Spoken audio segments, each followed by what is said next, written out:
Hello everyone! Welcome back again to my channel. So for today's video mga kalingap, magbigay lang tayo ng ating opinion, reaction about dito sa mainit na pinag-uusapan. No, mga kalingap, about dito sa grupo na gumawa ng page dito kay Tatay Alan. So pag-uusapan po natin mga kalingap sa video na ito. Pero bago natin simulan yan, huwag niyo pong kakalimutan mag-subscribe. Bal Santos Matubang, Kalingap Rob at Edna Vlog. Ang inyong lingkod, Gandang Emmy. Sa mga hindi pa po nakapag-subscribe, please subscribe and please hit the notification bell para lagi po kayong updated sa aking mga ina-upload na mga reaction video. So ito, pag-usapan natin, ano ba yung masasabi natin about dito, mga kalingap. Tara, panoorin po natin ang video na ito.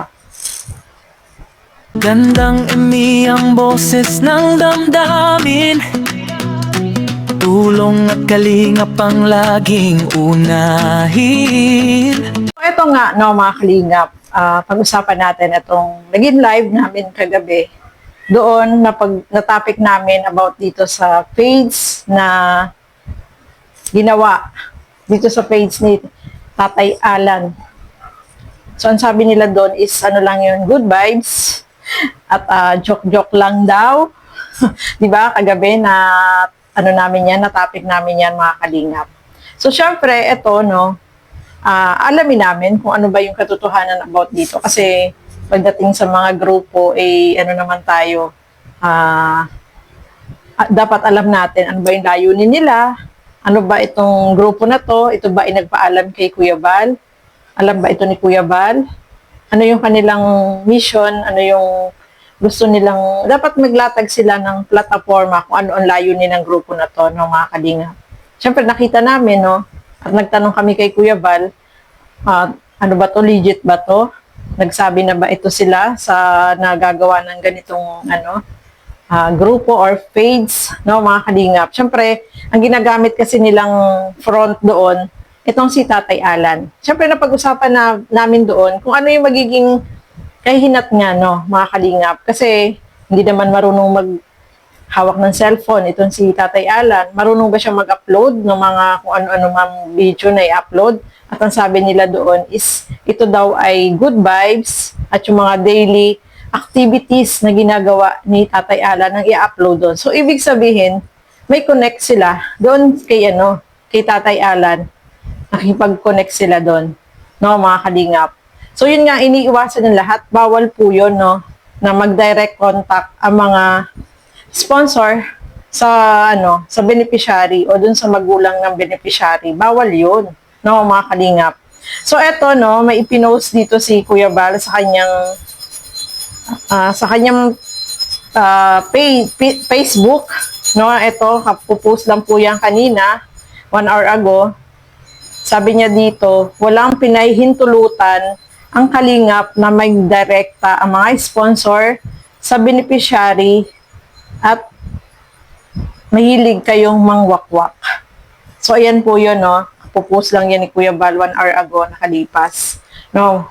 Iniiwasan po dito, no, na syempre, kung nakakausap mo na yung magulang, abay, doon na nagsisimula yun no, mga kalingap.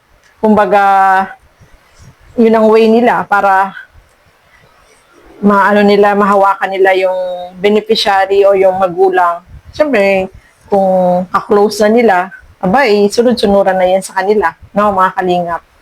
So, yun ang iniiwasan. Bawal na makipag-connect sa, sa beneficiary o dun sa magulang ng beneficiary. Yun, may rules po tayo nun sa kalingap. At isa pa, yan, siyempre naitanong namin yan kay Kuya Bal. Sabi niya, bawal. O diba, bawal naman po talaga. Nasa rules po yan. Kaya nga, yung ibang nawawakwak, nakikipag-connect sa sponsor, ayan. Kaya sila nawawakwak, diba? So, para maiwasan yung ganyan, sa simula pa lang, dapat mapigilan, no, mga kalingap. So, ayan po, no?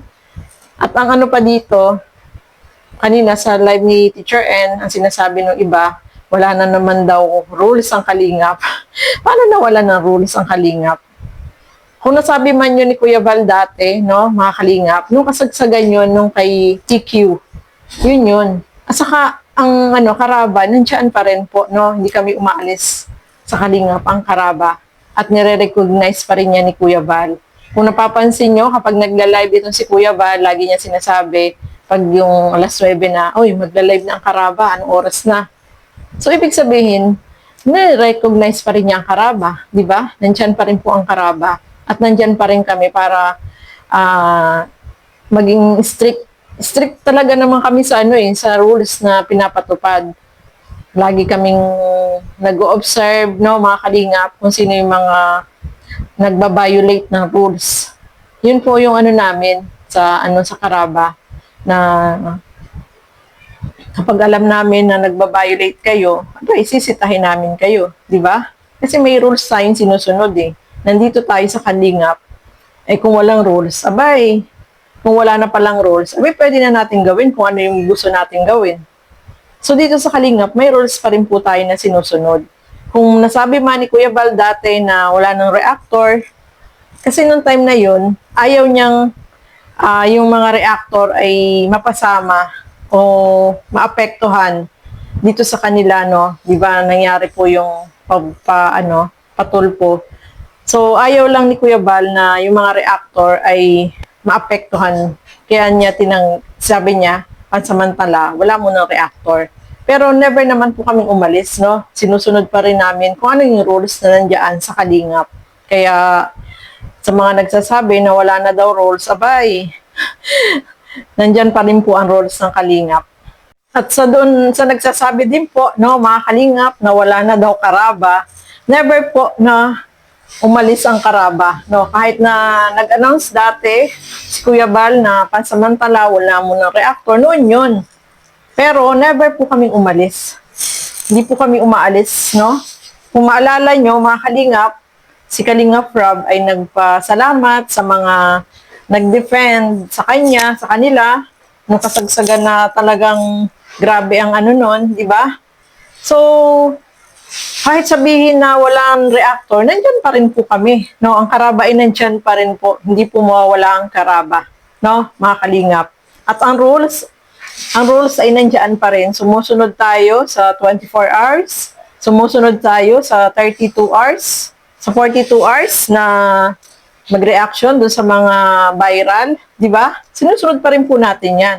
At syempre, sinusunod din natin yung kapag 8 o'clock na live ni Kuya Val, wala dapat susunod, sumusunod po tayo, no, mga kalingap. Kaya wag nila sabihin na wala ng rules. Kasi ang rules nandiyan pa rin at strictly pinapatupad pa rin po, no, mga kalingap. So, ayan po, no. Kapag may mga ganyang grupo, no, at bawal na bawal po talaga, yung makikipag-connect ka, pwedeng gumawa ng page, pero wag niyong gamitin yung pangalan ni Tatay Alan o yung mukha niya diyan sa inyong page. Kasi yung tao nananahimik at wala naman siyang alam. So, iwasan po natin yung gano'n, no, mga kalingap.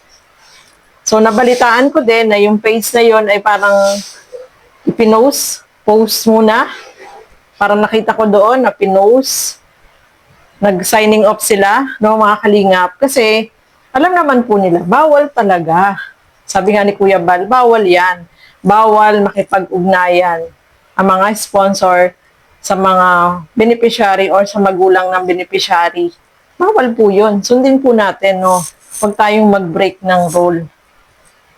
Kasi nandito tayo sa Kalingap para sundin kung ano man yung rules na inilatag dito sa Kalingap. Huwag tayong matigas ang ulo. Huwag pabida-bida, huwag pasaway dyan. Dapat sumunod lang po tayo, no? Kasi alam naman natin kung ano yung rules na inilapag dito sa Kalingap. Mas maganda, kung may mga nakikita tayo na hindi ka nais-nais, check natin kung ito ba ay legit, no? Hindi naman tayo basta-basta mag-join kung halimbawa, hindi naman po legit yan. Kung gusto nyo maging legit, magpaalam kayo at huwag ninyong gamitin yung tatay ng beneficiary. Bawal po yun, no, mga kalingap. Kahit ba pampagood vibes lang yan, kahit ba natutuwa lang kayo dyan, bawal nga, no? Sumunod lang po sa rules. So, ayan po, no, mga kalingap. Sana po ay yung mga nalabuan ay naintindihan po ninyo, no? Ito naman po ay para din sa ikabubuti ng beneficiary. Kasi alam natin, kapag mayroong mga nagka-problema, laging beneficiary ang napapahamak, lagi sila ang nababas, no, mga kalingap. So, ayan po, narinig niyo naman po na bawal. Bawal po yan, no, mga kalingap. Sana ay wag matigas po ang ulo. So, ayan po, maraming salamat sa inyong walang sawang panunood at pagsuporta dito sa aking mga ginagawang reaction video. Siyempre, suportahan po natin Val Santos Matubang, Kalingap Rob at Edna Vlog. Ang inyong lingkod, Gandang Emmy, sa mga hindi pa po nakapag-subscribe, please subscribe and please hit the notification bell para lagi po kayong updated sa aking mga ina-upload na mga reaction video. So hanggang dito na lamang po muna. Thank you and God bless sa atin lahat. Bye-bye po!